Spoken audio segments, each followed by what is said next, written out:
조금 낯설다고 볼 수도 있고요. 그러나 우리에게 또 침례교의 또 영적 뿌리가 되는 분들입니다.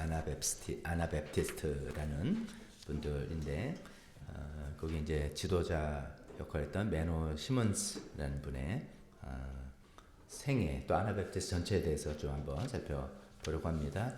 먼저 본문 말씀으로 로마서 14장 22절, 23절 거기 교환에 아예 적어놨으니까 같이 보면 되겠습니다. 이 본문은 이제 신념, 그 다음에 확신 이런 거죠. 그 신념과 확신에 의해서 그거는 아무도 흔들릴 수 없고 내가 하나님과 나 앞에서 내가 결정하고 관계 맺어 나간다. 뭐 이런 의미를 담고 있는 내용입니다. 나중에 추가 설명드리겠습니다. 같이 읽겠습니다. 먼저 시작. 그대가 지니고 있는 신념을 하나님 앞에서 스스로 간직하십시오. 자기가 옳다고 생각하는 일을 하면서 자기를 정죄하지 않는 사람은 복이 있습니다. 의심을 하면서 먹는 사람은 이미 단죄를 받은 것입니다. 그것은 믿음의 근거에서 한 것이 아니기 때문입니다. 믿음에 근거하지 않는 것은 다 죄입니다. 제가 여기 믿음 괄호하고 확신 쓰는 건 우리 세번역에 믿음이라는 단어가 혹은 확신이라는 단어로 이해할 수 있다라고 하는 것을 참고한 거고 아마 그런 의미로 더 우리가 생각하는 것이 좋을 거 이해에 도움이 될 것 같다는 생각이 듭니다. 먼저 이제 지난 두 주에 걸쳐서 우리가 종교 개혁의 두 지도자들의 생애와 그들의 책 내용을 좀 살펴봤죠. 첫 번째 이제 루터의 생애 그리고 루터의 탁상담화라는 책을 통해서 그 당시에 이제 분위기와 그분이 남긴 또 우리 기여를 생각해봤습니다. 그 다음에 지난 시간에는 존 켈빈의 생애 또 그분의 책 기독교 강요에 대해서 생각해봤습니다. 이제 1517년에 95개 반박문을 게시하면서 이제 종교개혁이 시작했다라고 시작하는데 그 종교개혁이 이제 뭐 본물처럼 이제 터져 나간 건데 종교개혁에 좀 몇 갈래 흐름이 있습니다. 그래서 루터로 시작하는 독일 지역 중심의 루터파 교회도 있고 그 다음에 스위스에서 시작되면서 북유럽 쪽으로 많이 영향을 미쳤던 켈빈의 종교개혁도 좀 이렇게 색깔이 약간 다르고요. 이제 그런 게 있는데 그게 이제 우리 보통 종교개혁 지도자면 이 두 사람을 드는데 그분들과 좀 결이 좀 다른 또 하나의 종교개혁 흐름이 있었는데 그것을 오늘 설명하려고 합니다. 그 좀 다른 흐름을 이제 아나베프티스트라고 합니다. 아나베프티스트. 이 그리스어예요. 근데 아나는 그리스어로 다시 한번 했는데 또 다시 한다 뜻이고 베프티스트는 우리 잘 알죠. 침례받은 자, 뭐 세례받은 자, 침례받은 자. 영어로는 다 베프티즘이니까 세례, 물을 뿌린 세례나 물을 붓는 세례 이건 관수라고 합니다. 우리 한국 사회에서는 좀 저도 한 번도 본 적이 없어요. 세례 스프링클 베프티즘을 보거나 물을 붓는 관수도 있는데 저는 본 적이 없고 그 다음에 물에 잠기는 이머전 베프티즘 침례 이렇게 돼 있는데 그걸 영어로 딱 그냥 베프티즘이라고 그러거든요. 그러니까 어떤 형태든 유아 세례를 한번 받았는데 또 받는다 뭐 이런 의미로 아나 베프티스트라고 불림 받던 사람들입니다. 이 아나베프티스트의 이제 기독교 사회에 대한 기여분 뿐만 아니라 전 세계 민주주의에 엄청난 기여를 하게 됐는데 당대는 굉장히 핍박을 받았던 사람들이에요. 근데 지금 우리가 보통 이런 단어 쓰면 그거 당연한 거 아니야 이렇게 하는 거예요. 예를 들어서 양심의 자유, 그렇죠? 너무나 당연한 거죠. 그 다음에 신앙의 자유, 누구나 다 신앙을 종교를 자기가 선택할 수 있다 이런 자유. 그 다음에 정치와 종교는 분리가 돼야 되는 거다. 종교가 따로 있고 정치는 따로 돌아가고 이렇게 다 생각하고 그러나 교회는 누가 강요해서 데리고 오는 게 아니라 차별적으로 내가 교회 와서 내가 열심히 믿는 사람이 교회 교인이 되고 교회 회원이 되고 어떤 하는 거 이게 너무나 당연한 얘기잖아요. 근데 종교개혁하던 루터와 칼빈조차도 그렇게 생각을 못했던 그런 거예요. 근데 이 아나베프티스트라는 분들이 성경 연구를 통해서 그런 것을 붙들게 되고 주장하게 되고 그 과정에서 엄청난 핍박과 순교를 당하게 되고 그러면서 그 당시에는 인정을 받지 못했지만 이제 후대에 들어서 그것이 점차 이제 받아들여지게 된 참 놀라운 그런 운동이라고 볼 수가 있습니다. 아나베프티스트는 이제 루터나 칼빈처럼 뭐 그 중심 지도자라서 큰 문헌을 남기거나 이런 분들이 별로 없습니다. 왜냐하면 박해받고 순교당하고 도피 생활하고 이런 것들이었고, 어떤 학문적인 접근보다는 실천적으로 우리가 어떤 공동체를 살아야 되냐 이런 중심이었기 때문에 그런 건 없는데, 그 중에 그래도 이제 메노 시몬스라는 분이 이 아나베프티스트 운동을 평화주의 운동으로 크게 전환시키는 그 중에 지도자라고 할 수 있습니다. 근데 안타깝게도 이제 메논 시몬스의 책이 우리나라에 번역된 건 없어요. 그래서 이제 미번역인데 그분의 책을 이제 영문 번역을 저도 인터넷으로 참고해가지고선 모든 내용과 함께 소개를 해드리려고 합니다. 그래서 저는 오늘 이제 첫 번째 아나베프티스트가 뭐냐, 우리 식으로 하면 제세례파 혹은 제침례파 이렇게 불리는데, 이분들은 이제 어떤 배경에서 탄생했고 어떤 사람들인가 설명하고,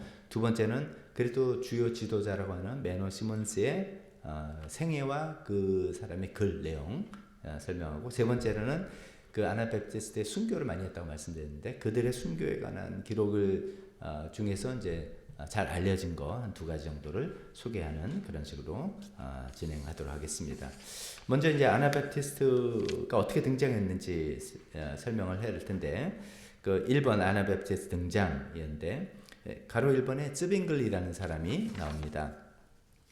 쯔빙글리는 이제 그 칼빈처럼 스위스에서 종교개혁을 시작한 사람이에요. 이분도 이제 그 당시 이제 종교개혁 처음 한 사람들 전부 다 천주교 사제 출신들이죠, 당연히. 그러다가 이제 이게 아니구나 이렇게 나왔는데, 쯔빙글리가 스위스, 이분은 이제 추히 도곡권, 캘빈은 제네바 불어권 그렇게 말씀드렸죠. 거기서 이제 종교개혁을 시작했는데 그 발단이 좀 재밌는 사건이에요. 그 쯔빌린가 1484년에 태어나서 1531년 47세 종군, 그러니까 전쟁에 참전해서 종군 사제죠. 어쩌면 종군 군목 우리식으로 하면 그렇게 하다가 거기 전쟁에서 죽임을 당한 그런 분입니다. 근데 이제 소세지 사건, 1522년에 난 소세지 사건을 계기로 해서 종교개혁을 이렇게 시작하게 됐어요. 이 소세지 사건이 뭐냐면, 이제 중세 우리도 이제 사순절을 지키지 않습니까? 사순절 지키고 이렇게 좀 이렇게 경건하게 지내면서 예수님의 고난 주간을 준비하고 부활절을 맞이한다 이런 취지잖아요. 근데 이게 천주교에서는 굉장히 엄격하게 진행됐죠. 그래서 사순절 시작하기 전에 엄청나게 막 자기네끼리 막 파티하고 난잡하게 놀기도 하고, 그다음에 사순절은 금식, 절대로 고기를 특히 먹으면 안 되는 기간이에요. 사순절 40일 동안 절대로 고기를 먹지 않는 금식과 고행의 기간을 지내는, 그게 이제 천주교식이었는데, 이제 사회 분위기는 점점점 이 천주교 이거 아니지 저거 아니 이런 분위기가 생긴 거예요. 그래가지고 이제 1522년 여러분 항상 종교개혁하면 1517년 마틴 루터의 그 95개조 반박 이걸 기억하시면 좋습니다. 기점을. 그러니까 그런 게 시작한 지 몇 년 안 됐는데 벌써 이 분위기가 인쇄술이나 여러 가지 문제로 르네상스 분위기에서 확 퍼져 있었어요.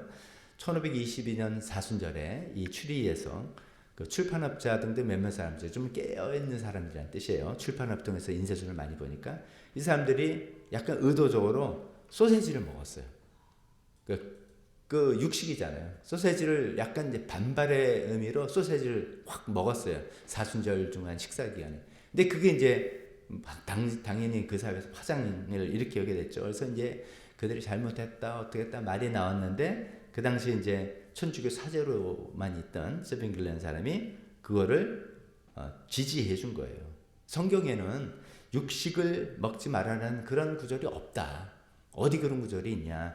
하나님께서 주신 모든 음식은 우리가 좀 경건하게 기도하고 감사하고 받으면 된다. 그런 게 있지, 뭐 육식을 먹으면 안 되고 이런 게 없다. 이게 나 천주교의 전통에서 나온 거다라고 해서 이거들을 지지해 주는 것을 계기로 해서 이제 큰 이제 캐톨릭파와 종교개혁파의 어떤 이제 대립이 일어나고, 거기에 대해서 이제 1523년에 67개의 신조를 우리가 믿는 바는 이런 거다 해서 발표하면서 종교개혁이 시작됐어요. 그래서 이제 드디어 스위스 추리에서도 종교개혁이 시작됐다 이렇게 됩니다. 쯔빙글리 중심으로.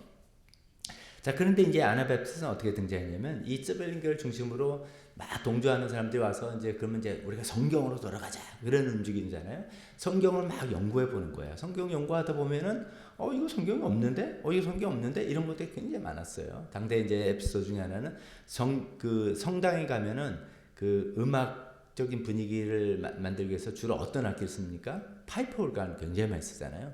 성경에 파이프가 없네. 그래가지고 좀 지나치게 해서 파이프를 다 뜯어가지고 뭐 성상들 다 집어던지고 막 엄청나게 좀 이제 약간 과거에 이렇게 가기도 했었어요. 그만큼 이제 성경에 연구해가지고 막 이렇게 연구를 하는데 그 중에 이제 두 번째 결별, 2번 결별이라 보면 그 이제 스베링거의 제자들 중에 콘라드 그레벨, 제가 이름을 여기는 안 썼죠. 뭐 콘라드 그레벨, 펠릭스 만츠, 게오르그 블라우 뭐 이런 분들이 더 이제 이걸 하려면 화끈하게 해야 된다 이렇게 주장한 사람들이에요. 그러니까 성경을 연구해 보니까 아니 이게 가만히 있으면 안 되는데라고 해서 제일 사실 문제가 됐던 것 중에 하나가 유아 세례였었어요. 참고로 이제 유아 세례 이제 종교 개혁 특히 아나베프티스트를 이해하려면 유아 세례가 아니라 뭐 침례다 이렇게 하면 좀 오해고 유아 세례가 아니라 진짜 성인이 돼서 자기 생각으로 판단과 의지로 하나님을 믿는 어떤 판단력이 생긴 사람 성인이 예수님을 믿고 그 후에 받는 것이 성경적이다 이런 내용이에요. 근데 그러면 뭐 당연한 거 아니야? 라고 했는데 이게 왜 이제 엄청난 파장이 있냐면 당시 유아 세례는 단순히 종교 행위가 아니에요. 이제 그 당시를 이해하려면 이제 루터와 켈빈도 해결하지 못한 게 국가 교회 제도예요. 종교하고 정치가 딱 하나로 연결돼 있었어요. 그래서 이제 사람이 누가 태어나면 당연히 그 당시에 다 캐톨릭이니까 당연히 교회에서 유아세를 받으면서 우리말은 주민등록이 되고 그러면서 세금을 내는 사람은 되는 거예요. 이게 다 연동돼 있었어요. 근데 그 유아세를 없애자 그러니까 그러면 이게 뭐 어떻게 되는 거야? 이게 문제가 되는 이야기였어. 그래서 이제 스빈글리만 해도 이 개혁을 이 시의회 즉 정치 세력과 좀 잘 협조하면서 이거 천천히 나가자 이런 거였고 이 제자들은 아니다. 이게 우리가 성경대로 해야지. 그러려고 한 거 아니냐라고 해서 이 문제가 이제 갈라지기 시작한 거예요. 유아세례로 해서 또 하나는 그러면 국가하고 종교의 관계는 뭐냐? 아까 말씀드렸지만 국가 종교 제도라고 했잖아요. 그래서 이제 내가 태어나고 보니까 기독교 국가에서 태어났으니까 난 기독교 신자다. 이랬던 게 아니다. 그 각자가 결정하고 각자가 하나님 위해서 해야 될 얘기 아니냐 이런 거예요. 이제 루터하고 켈빈이 종교개혁이 일어났다라고 해도 그분들이 이제 신학적으로 참 훌륭한 일을 많이 잘했죠. 근데도 한계는 뭐냐면 루터 그 성의 영주가 나는 루터교로 할래. 카톨릭 아니야 루터교 할래. 그러면 그 사람들은 전부 다 루터교 신자가 돼야 되는 거예요. 성의 영주가 나는 여전히 카톨릭이야. 그러면 카톨릭이고 성의 영주나 주로 도시 국가들이 우리는 켈빈파다. 그러면 켈빈을 지지하는 이렇게 이제 뭉텅이 집단에 의해서 움직였지 개인의 신앙의 자유 같은 거는 상상하지 못했던 때예요. 그런데 이제 성경을 연구해 보니까 그게 아니네 라고 생각해서 그걸 이제 주장했던 사람들입니다. 그래서 이제 1525년에 그 밑에 이제 결별하면서 1525년 1월 21일 날 이제 다 어릴 때 유아세를 받았던 사람들이에요. 천주교에서 자랐으니까. 그럼 이제 누군가가 나를 침례 세례를 줘야 되는데 없잖아요. 그러니까 야 우리 서로 하자. 그래가지고 서로 이렇게 최초에는 제가 기록을 찾아보니까 관수례였대요. 집안에서 멀리 해야 되니까 강에 나가서 할 수가 없었을 것 같아요. 그래서 그랬을 것 같아요. 그렇지만 중요한 거는 믿는 신앙의 고백을 가지고 성인으로서 내가 신앙을 고백하고 받는다. 이게 중요한 의미다. 어릴 때 유아 아무것도 모르고 유아세를 받는 것보다도 이래서 이제 관술에 물을 이렇게 뿌리는 걸로 자기네들 먼저 세례 혹은 침례를 받고 그 다음에는 더 정확히는 이거는 침수다라고 해서 이제 가르치기 시작했다고 합니다. 그렇게 해서 이제 침례 아나베프티스트가 시작되었는데 그 다음에 2번 아나베프티스트의 흐름이죠. 그래서 이제 어떻게 흐름이 됐냐면 사실 이들을 이제 아나베프티스트라고 하는 게 아나가 이제 아까 말씀드린 다시라고 했잖아요. 이게 조롱으로 한 거예요. 그 베프티스트도 조롱이에요. 크리스찬도 조롱이에요. 아이 자기네들 작은 예술에 웃기고 있네 하면서 크리스찬이라 이름 된 것처럼 아나베프스 쟤네들 유아세례 받았는데 또 받는데 아유 웃기고 있네 하면서 조롱받았던 그런 용어입니다. 그렇게 이제 시작됐던 아나베프티스가 어떻게 이제 흘러갔냐면 1번 건전한 흐름 하면서 스위스 형제단 이렇게 썼잖아요. 이곳이 시작된 게 스위스 취리라고 그랬잖아요. 거기를 중심으로 해서 이런 세력에 이제 뭐 카톨릭에도 식상을 했고 켈빈과 루터의 종교도 그 국가 종교 시스템 특히 이런 거에 그건 아닌데 성경을 보니까 아닌데 이렇게 동조하는 사람들이 생겨난 거죠. 그래서 그들이 이제 정말 성경을 문자 그대로 순종하자 이런 얘기입니다. 이게 이제 문자 그대로 순종하자는 건 특히 어떤 게 있냐면은 산상수훈에 나온 것처럼 예수님이 말씀하신 대로 그냥 우리 하자. 칼 무력으로 쓰는 거 아니고 그 다음에 왼쪽 뺨을 때리면 오른쪽 뺨 대라 그러지 않았느냐. 원수 사랑하지 않느냐. 이런 식으로 예수님께서 보여준 삶대로 살아가자. 십자가에 죽기까지 하셨다는데 뭐 이런 거예요. 문제적인 순종, 유아 세례 대신에 믿는 자의 침례, 그 다음에 비폭력, 공동체적인 나눔 이런 것들을 살아보려고 하는 어떻게 보면 너무 아름답고 그런 분위기겠죠. 순수한 분위기에 이제 움직임이 생겼어요. 그게 이제 건전한 흐름인데. 그는 이제 또 한쪽으로는 과격한 흐름이 있었어요. 종교개혁 시대에는 사회 전체가 막 흔들린 시대예요. 중세 캐톨릭으로 1000년 이상 지냈던 그 사회 시스템이 바뀌어 나가는 시대니까 굉장히 혼란스럽기도 하고 뭐 그런 때죠. 그래서 어떤 일이 생기냐면 이제 민스터의 비극 1534년 썼는데 이거 독일에 있는 지역이에요.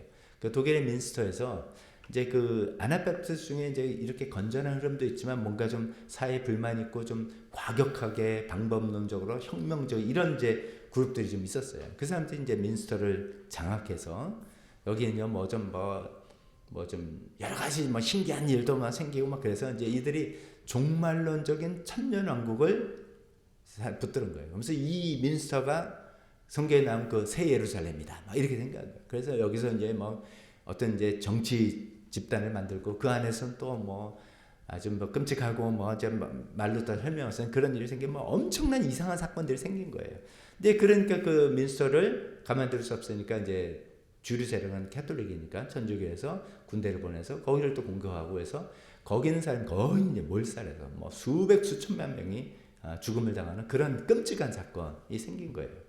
근데 그게 이제 아나베프티스들이 한 거죠. 아나베프티스 중에 좀 과격한 사람들이 이렇게 한 거죠. 그래서 이제 그거가 계기돼서 이제 엄청난 핍박, 그렇지 않아도 핍박이 있었는데 엄청난 핍박이 된 겁니다. 이제 아나베프티스들이 핍박하니까 아까 말씀드렸죠. 유아세례 아니다. 그러니까 그럼 이거 뭐 어떻게 해? 교회 자동 등록되고 세금까지 연동돼서 하는 건데 나라를 이제 운영하기가 되게 어렵게 되는 그런 얘기를 하는 거죠. 국가하고 종교가 분리다 그러면 이것들은 뭐야? 이제 이런 신학적인 이유뿐만이 아니라 그들이 신학적인 근거에서 요구하는 여러 가지 변화가 당시 사회에서 이제 받아들이기가 너무 힘들었던 거예요. 천주교에서도 받아들이기 힘들었고 루터파나 켈빈파에서도 받아들이기 힘들었어요. 그래가 양측에 다 핍박을 받았어요. 아이러니죠. 같은 종교개혁 세력인데 이제 종교개혁 신교 쪽에도 핍박을 받은 거예요. 그래서 이제 이들이 뭐 지금도 유럽의 중심지라면 어디입니까? 독일, 프랑스, 그다음에 뭐 영국, 뭐 영국은 좀 섬나라고 프랑스나 뭐 이쪽이 중심지일 텐데 그 중심지에는 살 수 없게 거기는 워낙 핍박이 심해서 네덜란드 저 북쪽 티롤이라고 해서 그 알프스산 쪽 밑에 모라비아는 체코, 지금은 체코 같은 데예요. 오스트리아도 좀 변방이죠. 주로 이제 알프스산 쪽으로 그쪽으로 피신해 나가다가 그래도 또 이제 17세기에 또 이제 핍박이 심해져서 러시아로 피신을 많이 했다가 그다음에 이제 19세기에 미국의 신대륙이 개척되고 그러면서 미국으로 많이 이주를 해서 그 미국에 가서 지금 이제 이 아나베프티스트의 대부분은 미국에 있다고 합니다. 미국에서는 이제 또 그 안에서 분파가 좀 갈라져서 큰 주류가 메노나이트, 그다음에 후터라이트. 한국에는 좀 생소합니다. 후터라이트도 있고, 그다음에 잘 아시는 아미시, 그 문명하고 등지고 산다는 이런 사람들 등등 이제 여러 분파로 나눠져서 지금 살고 있습니다. 이제 그 아까 민스터 사건이라는 그 폭력적인 사건 이를 보면서 이거는 정말 아니다. 폭력적이라는 건 정말 아니다라고 굳게 마음을 먹었던 사람이 메노 시몬스예요. 그래서 이제 메노 시몬스가 아나베프티스 운동을 평화주의 쪽으로 확 틀어낸 굉장히 중요한 역할을 한 사람입니다. 그래서 이제 아나베프티스가 한 지도자 때문에 시작된 운동은 아닌데 그 움직임을 형성하는데 루터 켈빈처럼 역할을 했다라고 생각해서 저는 이제 매너 시몬의 글과 내용을 참고해 보려고 합니다. 제가 이제 그 아나벨트의 현황 같은 거 인터넷에 보니까 매노나이트라는 것은 매노 시몬슨, 매노의 추종자라는 뜻이에요. 그 매노로부터 나온 사람이 한 250만 명, 미국, 중남미 이건 좀 전 세계에 있고, 우리 이제 서순자부님 오빠 대신 서광희 집사님이 사실 매노나이트 도움도 받고 지금도 이제 매노나이트 교회 다니시는 거 알고 있는데 그런 이제 흐름이에요. 그다음 아미시 미국에 나오잖아요. 문명 등지고 산다는 사람이 한 35만 명. 주로 미국의 펜실베니아, 오하이오, 인디애나 아주 전통을 지키고 살죠.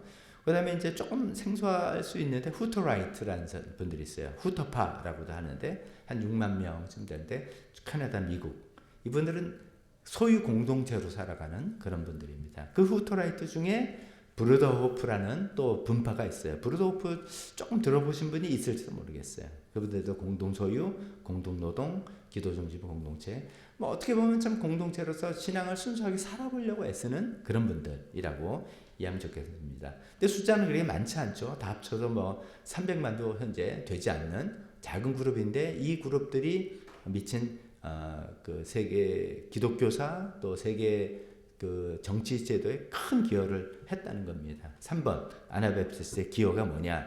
제가 간략하게 있었지만 양심의 자유, 종교와 신앙의 자유, 신자의 교회, 믿는 자의 교회. 그러니까 태어나면서 그냥 교인이 되는 게 아니다라는 개념이죠. 그다음에 정교 분리 이런 게 아까도 말씀드렸지만 지금은 다 당연하지만 아니었다는 거예요. 16세기 전만 해도 상상을 못했던 게 이런 건 뭐 상상을 못했던 그런 시기였었어요. 그 양심의 자유 잠깐만 이야기 말씀드리면 아까 이제 로마서 14장 22절 우리가 본문을 읽었잖아요.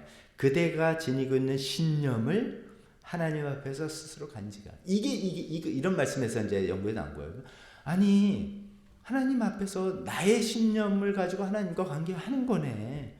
그래서 믿음 뭐 음식을 뭐 제사 드릴 때 음식을 먹느냐 안 먹느냐도 누가 먹으면 된다 안 된다 이제 로마서 14장은 그 문제예요. 우상에게 바쳤던 제물을 먹어도 되느냐 안 되느냐 이런 이슈를 하는데 그거는 자신의 믿음 즉 자신의 확신에 따른 거지 먹으면 된다 누가 하고 먹으면 안 된다 이런 게 아니다 그런 내용이거든요. 이제 이런 말씀 등등 여러 가지 말씀을 붙들어서 야 정말 양심의 자유라는 이건 하나님과 나의 관계는 내 양심에 의해서 하는 거지 외부의 제도나 사람들의 강압이나 이런 게 아니다라는 것을 이분들이 이제 붙들었어요. 그래서 양심은 하나님께 속하며 어떠한 인간 권위도 강요할 수 없다 이런 거예요. 이제 어떠한 인간 권위라는 것은 가정적으로는 부모 지금 뭡니까? 야 우리 집안은 기독교 집안이야.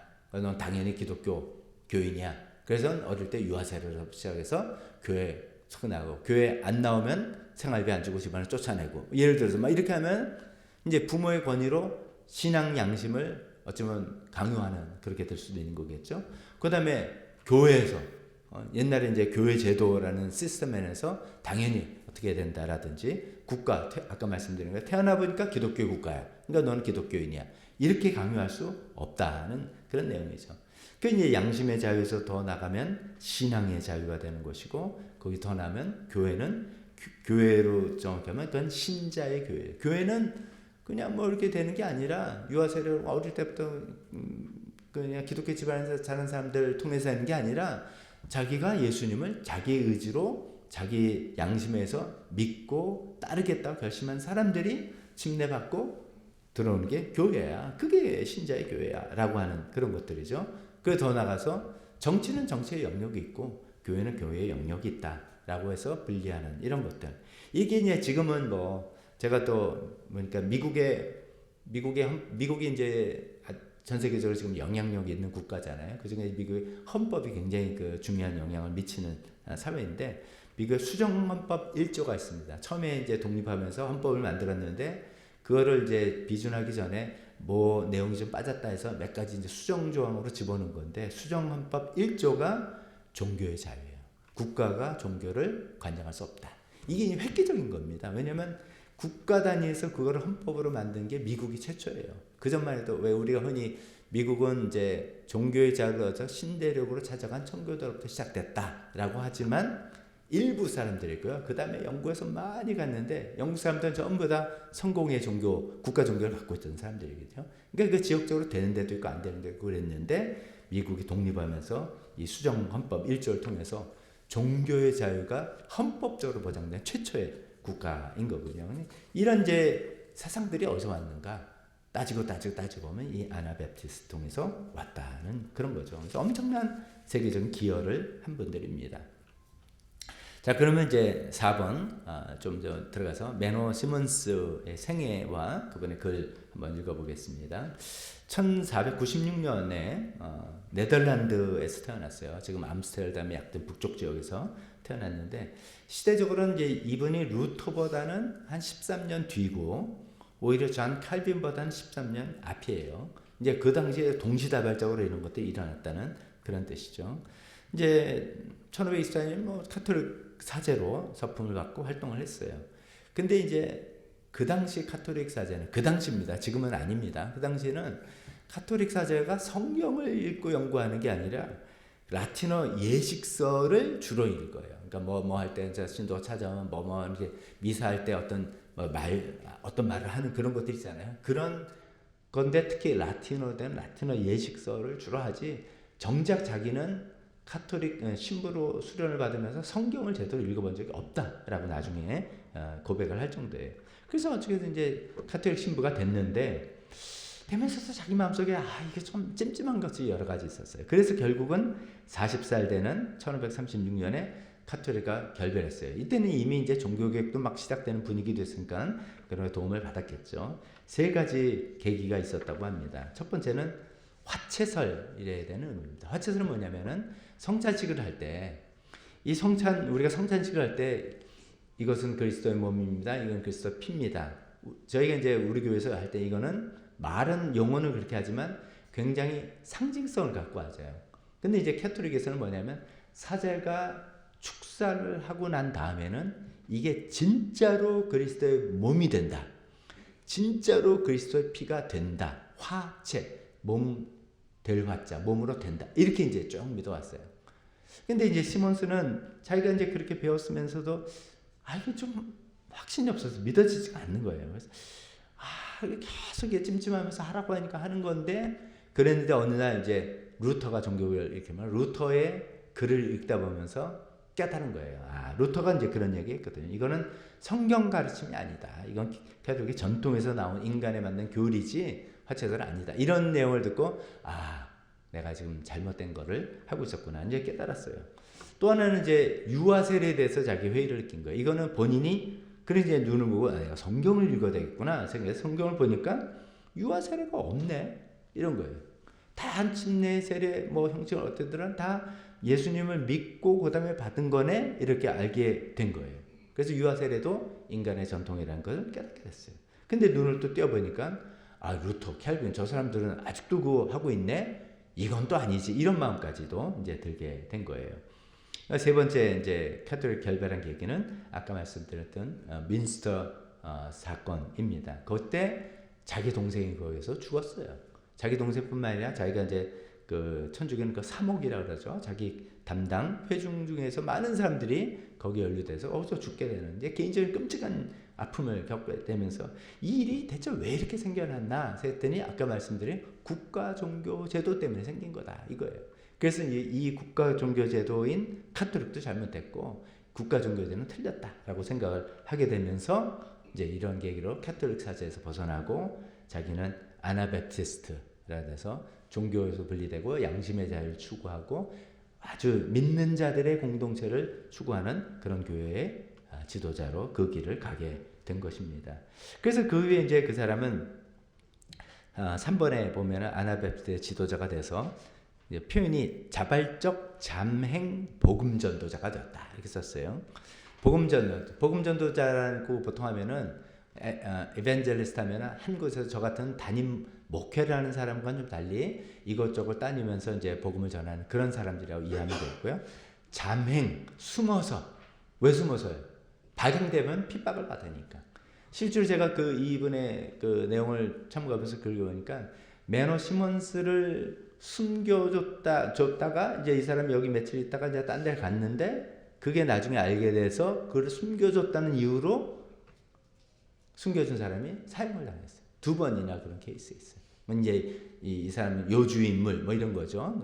그래서 그만큼 이제 수많은 사람들이 핍박과 진짜 목숨을 잃는 그런 일들이 생겼거든요. 그래서 이제 그 일을 내가 스스로 나는 이 일을 해야 되겠다. 자발적으로 숨어 다니면서 이것저것 다니면서 설교하고 짧은 글을 쓰고 공동체를 조직하고 하는 그런 일을 해왔던 사람이에요.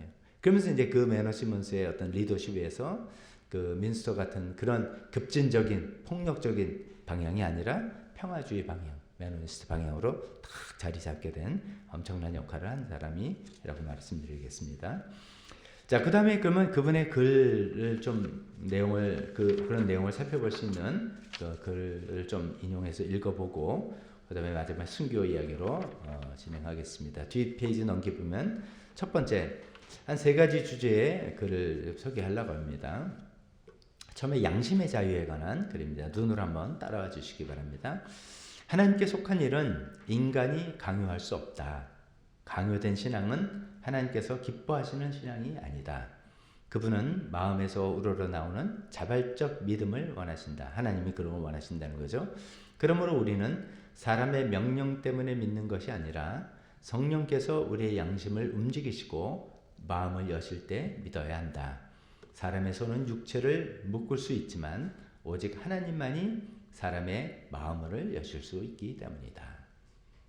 여러분 이게 다 공감하시죠? 그리고 당연한 거 아니야? 이렇게 하시죠. 근데 이 당시에 이게 획기적인 거였다니까요. 그렇지 않는 그런 사회 분위기, 그 국가 종교 제도, 또 부모의 권위, 그러니까 지나치게 큰 뭐 이런 거죠. 모든 이제 아주 권위주의적인 어떤 그 시대에서 그러니까 사람의 개개인의 양심의 자유가 있다는 것이 상상도 하지 못했던 어쩌면 그런 시대에 성경을 통해서 보니까 하나님께서 우리를 여기 이제 첫 문제 하나님께 속한 일은 인간이 강요할 수 없다. 이게 하나님 속한 일은 하나님과의 관계라고 저는 이해해요. 하나님과 관계는 어떤 외부의 강요로 이루어지는 게 아니다. 강요된 신앙 하나님 그것도 기뻐하시지 않는다. 너는 태어났으니까 무조건 그래서 이제 뭐 무조건 믿으면 되는 거 아니야? 이런 것이 어쩌면 허상일 수 있다는 거죠. 하나님 기뻐하시지도 않고 그거는 뭐 진짜 진정한 신앙도 아니고 마음에서 우러나는 자발적인 믿음. 근데 그 마음에서 자발적인 믿음은 어떻게 생겨나느냐? 외부의 강요나 명령이나 외압이나 뭐 당근과 채찍이나 이런 것이 아니라 성령께서 우리 마음에 움직이시고 그때 내가 마음을 열어서 마음문을 열 때 그럴 때 되는 것이다. 그게 이제 양심의 활동이라는 거잖아요. 그런 것을 계속해서 이제 가르쳤던 것이죠. 그래서 이제 우리도 생각할 수 있죠. 신앙은 그 누구도 강요할 수 없는 거고 강요된 신앙은 오히려 거짓된 신앙이라 볼 수 있는 거죠. 우리는 이제 그런 거 있잖아요. 뭐 아휴 그냥 우리는 페이크로 그냥 막 하는 거 언젠간 다 뽀롱이 난다. 뭐 이런 얘기 있잖아요. 교회 나와서 뭐 열심히 하면 뭐도 주고 뭐 계속 뭐 잘해주고 하면 그 당근 바라고 하는 거는 가짜 신앙인 거죠. 언제 그 당근이 떨어지면 관두는 거잖아요. 이제 이런 것들을 근데 그때 당근을 안 쓸 수도 없는 어느 정도 쓰는데 우리가 믿는 거는 거죠. 어떤 강요나 어떤 그 베네핏을 주거나 뭐 어떤 이런 혜택이나 이런 걸로 신앙이 생기고 되는 것이 아니라 하나님 관계를 정말 그 한 사람과 하나님 관계에서 아무 누구도 간섭할 수 없고 아무 누구도 개입할 수 없고 그 아무 누구도 강요할 수 없는 양심에 우러나서 신앙으로 나가는 것이다 라는 그런 것이죠. 그건 이제 성령님의 도우로만 가능하다는 그런 이야기를 한 것입니다. 두 번째는 이제 제자도와 공동체 또 글 한번 눈으로 따라 보세요. 그들은 아나베프스트를 이야기하는 겁니다. 그의 삶의 방식과 낮아짐과 섬김을 자기 삶의 길로 삼는다. 즉 아나베프티스트들은 그의 삶, 그리스도의 삶, 예수님의 삶의 방식과 예수님의 낮아짐과 예수님의 섬김을 자기 삶의 길로 삼는다. 난 예수님을 따라 사는 사람들이다. 이런 거죠. 그래서 예수님의 제자로서 제자도 이런 얘기잖아요. 그러므로 제자도는 교리의 지식을 갖추는 것이 아니라 그 전에도 계속 얘기했죠. 이게 종교 개혁을 하면서 계속 이제 반발하는 내용이 뭐냐면 중세 말려가면서 정말 스콜라 철학에서 철학과 논리학에서 계속 지적인 어떤 유희거든요. 그런 건데 그거 하면 뭐 하냐는 거예요. 삶으로 따라야지 이런 얘기예요. 그 누구의 삶? 예수님의 삶. 예수님의 삶 따라야 돼. 예수님 덕분에 구원을 받았다가 아니라 뭐 당연한 건데 구원 받았으면 그 예수님의 삶을 우리가 따라가는 게 중요하지 않느냐 이런 거죠. 그래서 제자도는 교리의 지식을 갖추는 것이 아니라 그리스도의 모범을 따르는 것이며 교회는 그 제자들이 서로 사랑하고 짐을 나누고 약한 자를 붙들어주는 그게 이제 교회가 할 일은 그런 것이다. 그래서 우리가 하나님 백성이라 불린다면 우리 삶에서 그 이름이 하나님의 저 사람들 보니까 하나님 저런 분이네 이게 드러나야 된다. 뭐 그런 내용입니다. 그래서 이제 아나베프티스트들이 사실 모르겠어요. 이게 이제 우리 현대 사회에 현대 자본주의 사회에 그대로 적용할 수 있을지 그것도 잘 모르겠어요. 사실 근데 하여튼 그분들의 그때 당시는 정말 문자 그대로 예수님의 삶을 따라가 보자 이거예요. 특히 어디면 산상수훈에 나오는 대로 산상수훈의 5장에서 7장에 나오는 그런 내용입니다. 거기 보면 왼뺨을 때리며 오른뺨을 들이대라. 그 뭐 그런 거 있잖아요. 그 원수를 사랑해라 이런 얘기 있고 뭐 거기에도 나오겠지만 뒤에 나오는 것은 폭력적인 방법. 그 당시에 종교의 이름으로 얼마나 많은 전쟁이 일어났는지 우리가 뭐 대충 짐작도 않지 않습니까? 다 종교의 이름으로 한 거예요. 30년 종교 전쟁이 있었고 막 그랬던 거예요. 근데 그거 아니다. 하나님 예수님이 절대로 그런 얘기. 베드로가 칼 들었더니 칼 집어치라는 이야기 했잖아요. 그래서 로마서는 예수님도 칼로 흥한 자는 칼로 망한다. 예수님은 폭력을 원치 않는다. 그래서 그거를 문자 그대로 살아본. 그래서 순교를 당하고 도피를 하고 뭐 이랬던 거죠. 그런 예수님의 삶을 이제 우리 보통 급진적하면 위험해 이런 게 있는데 그런 의미에서 급진적이 아니라 진짜로 화끈하게 그게 낫겠죠. radical 영어로 radical 화끈하게 진짜 한번 살아보자 라고 했던 사람들입니다. 참 저는 이런 거 생각할 때마다 참 놀라워요. 어떻게 그 당시 그분들이 그런 확신함과 좀 radical한 마음들이 모여졌을까? 그들의 앞에 놓인 길은 뻔하거든요. 핍박, 도피, 사형, 순교 이런 건데도 목숨을 구하지 않고 그 신념, 그게 아마 양심의 자유와 종교적 이런 걸 깊은 이해와 확신이 있었던 것 같아요. 그렇기 때문에 목숨이 어떻게 되더라도 그 신앙을 지켜나가면서 순교하고 했던 참 놀라운 그런 모습들이었습니다. 세 번째 한 가지 더 이제 나눈다면 섬김과 겸손. 그런 삶을 살다 보니까 삶의 모습들이 이런 모습이 되는 거죠. 그런데 이렇게 문장이 시작합니다. 우리는 높은 자리에 오르라고 부르심을 받은 것이 아니다. 우리는 진실하게 섬기라고 부름받았다. 이거 들어보면 저도 이제 이거 많이 나도 듣고 인용됐던 글인데 마더 테레사가 비슷한 이야기를 했어요. 마더 테레사가 우리는 성공하라고 부름받은 것이 아니라 충실하라고 충성하라고 부름받았다. 이런 이야기에서 비슷한 이야기를 했어요. 물론 이제 완전히 서로 다른 사람들이지만 그 이제 영성 깊은 곳에서 만나는 것 같아요.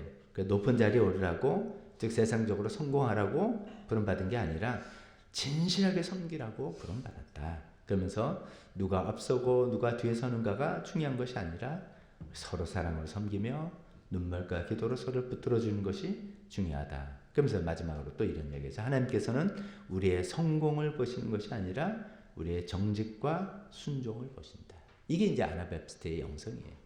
그래서 세상적으로 우리가 세력을 좀 넓히고 그래서 뭐 교회가 커지고 그들의 마음에 오르니까 자기 믿는 걸 그런데 관심을 두는 게 아니라 내가 어떻게 이 하나님 말씀 앞에서 내가 순종하고 정직하게 반응할까 이런 데 이제 관심을 둔 것들이죠. 그래서 사회적으로 핍박받고 그랬지만 결국 세계사적으로 종교적으로나 사회적으로 엄청난 기여를 했던 사람들이 된 것 같습니다.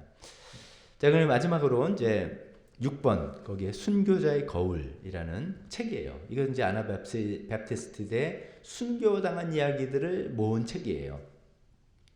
이 책의 이제 또 다른 별명은 피비린내 나는 현장, The Bloody Theater. 블러린 피 나는 theater, 무대, 현장이라는 그런 뜻이에요. 근데 이제 그 책에 이제 초대 기독교인서부터 이제 주로 아나바프티스트들이 순교당한 이 이야기들을 스토리와 함께 판화로 그림까지 그리는. 그 밑에 이제 그린 게 그 책에 있는 판화로 알려진 거예요. 동판 판화로 알려진 겁니다. 이제 이 책에서 두 가지 스토리만 전달해 드리면서 마치겠습니다. 첫 번째는 펠릭스 만츠라는 아나바프티스트의 초대 지도자들이죠. 서로 이제 침례받고 했다는 그 사람입니다. 최초의 순교자, 동시에 최초의 순교자가 됐어요. 이 사람은 믿는 자의 침례 때문에 강물에 잠겨서 침수돼서 죽은 그런 사람입니다. 이렇게 기억하시면 되겠습니다. 이제 이 펠릭스 만츠가 그 초대 이제 초기 지도자 스빙글의 제자로서 이제 성경 연구를 더해서 더 이거 확실히 하자 뭐 이런 사람이었다 그랬잖아요. 근데 이제 문제는 그들이 사는 이제 쭈리 시 의회에서 이거를 위험하다고 이제 보는 거죠. 그래가지고 이제 그걸 뭐 금지를 시키고 뭐 했는데 이 펠릭스 만츠는 그래서 체포당하기도 했다가 석방되기도 했다가 또 이제 또 석방돼서 또 몰래 전화되기도 하다가 또 체포당 전한 내용이 이제 아나바프티스트의 그런 말이에요. 양심의 자유, 종교의 자유 있는 것이고 유아세는 아닌 것, 성경이 없고 우리 국가 종교는 분리된 것이고 우리는 그런 순수한 예수님만 말씀을 따라가는 공동체를 만들어 이런 이야기겠죠. 그러면서 이제 그렇게 따라온 사람들에게 침례를 주고 어릴 때 다 베이비 때 유아세를 받았지만 제 침례를 주고 뭐 이런 일을 했다가 마지막으로 잡혔어요. 잡혀가지고서 이제 형벌을 받는데 그 형이 사형인데 수장형, 물에 잠기는 형이에요. 그래서 이제 재판문에 그는 물에 잠기는 침례를 가르쳤으니 물에 잠겨 죽음으로 물에 잠겨 죽는 형을 받게 할 것이다. 약간 이제 조롱조죠. 너 뭐 이런 거에서 사회에 물러있지? 야, 네가 하라는 대로 그대로 너 당해봐. 뭐 이런 식이었어요. 그래서 이제 그런 사형을 수장형을 당했는데 1527년입니다.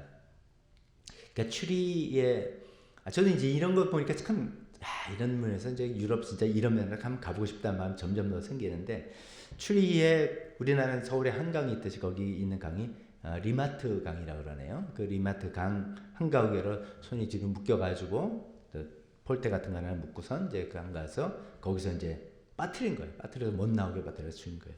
근데 이제 만스는 마지막까지 찬송을 불렀고 그 책의 기록에는 그는 구원의 찬송을 높이 부르며 주님께 영혼을 맡긴다고 외쳤다.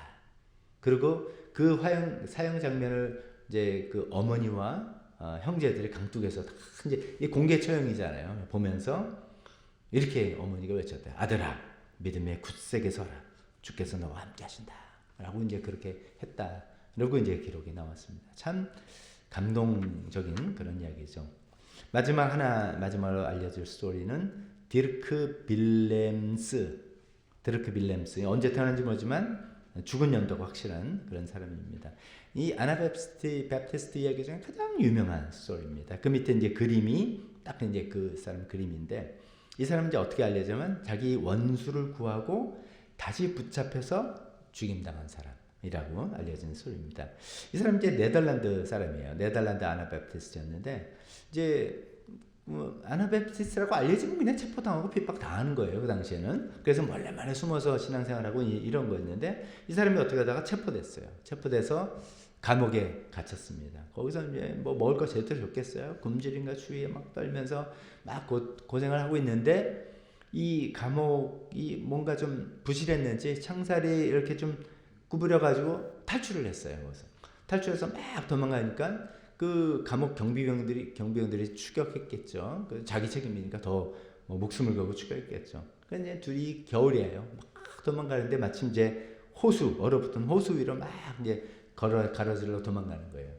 이 이제 디르크 빌렘스라는 사람은 쫄쫄 굶었고 그러니까 가벼워서 그런지 그냥 거기를 이제 지나가는 거예요. 안 빠지고 하는데 경비병들은 뭐 갑옷도 있고 뭐 무기도 들고 해서 그런지 뭐 하다가 이제 경비병은 그냥 빵 얼음이 깨져버린 거예요. 얼음이 깨져서 호수에 빠지면서 뭐 사람 살려 했겠죠.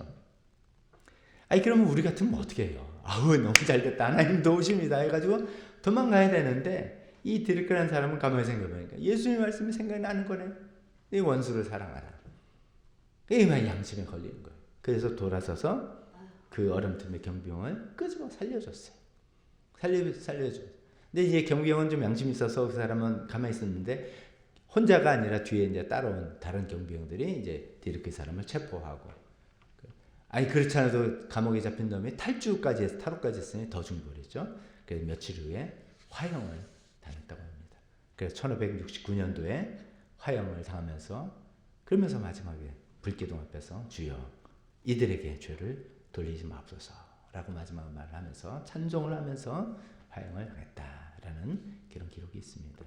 이 이제 펠릭스 만스나 이 디르크 같은 이런 사람들의 이야기가, 또 매너 시몬스 같은 사람 이야기가 아나베프티스트의 어떤 영성을 우리가 볼 수 있는 그런 겁니다.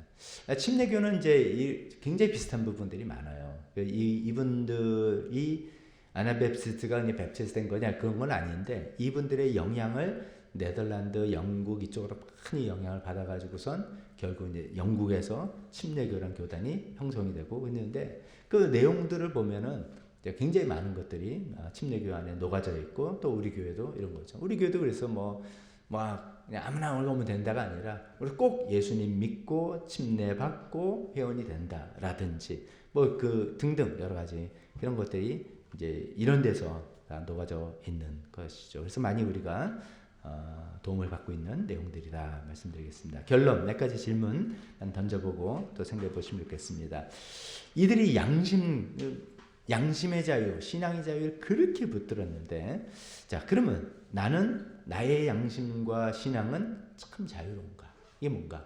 내가 누구 사람의 눈치를 보고 의식을 하고, 어쩌면 이렇게 하면 내가 손해를 볼까? 이렇게 하면 혹시 나한테 득이 될까? 이렇게 해서 양심의 자유와 신앙의 자유에 의해서 내가 살아가는 게 아니라 득실을 가지고 남들의 눈치를 보고, 그것이 어떤 기회, 부모, 교회, 국가, 누구, 영향력 있는 사람 등등 그런 사람인가 아닌가를 이분들의 삶을 통해서 아마 비춰보는 거죠. 야, 나는 정말 그런 양심의 자유를 가지고 자유롭게 살고 있는가?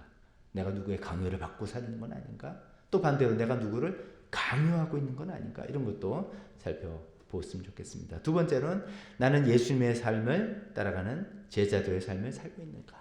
산상수훈의 말씀을 정말 문자 그대로 지켜보려는, 우리는 이제 이건 그 시대 일고 우리 사회에서는 이렇게 이제 많이 막 적용을 한다고 하면서 막 내 생각과 가치관을 집어넣는 경우도 있을 텐데, 정말 내가 왼뺨 맞으면 오른뺨 들이대냐? 내가 정말 나한테 모욕을 당하고 내가 나를 공격할 때 내가 또 나 자신을, 나의 약점을 노출하면서 이렇게 이거를 보복하는 게 아니라 이렇게 하는가? 원수를 사랑하는가? 이런 삶을 나는 어떻게 살아가는가 생각해보고, 세 번째 이 마지막 문장이었던 것처럼 나는 정말 경쟁과 성공이 아니라 섬김으로 부름받았다는 거 정말 기억하는가? 매너 시몬스도 그렇고 마더 테레사도 한 거, 그런 그 영성인 거죠. 이게 다 그런 영성에서 세상에서 예수 잘 믿었더니 하나님께서 이거 해줬어, 예수 잘 신앙 좋으면 세상에 성공해, 이런 영성이 아니라 하나님께서 나를 어떤 자리에 부르셨든 간에 나는 거기서 충성하며 섬기는 사람, 내가 그게 가장 관심 있는 거야. 이런 영성으로 나가는가? 이런 것들을 생각해 보는 시간 되었으면 좋겠습니다. 기도하겠습니다.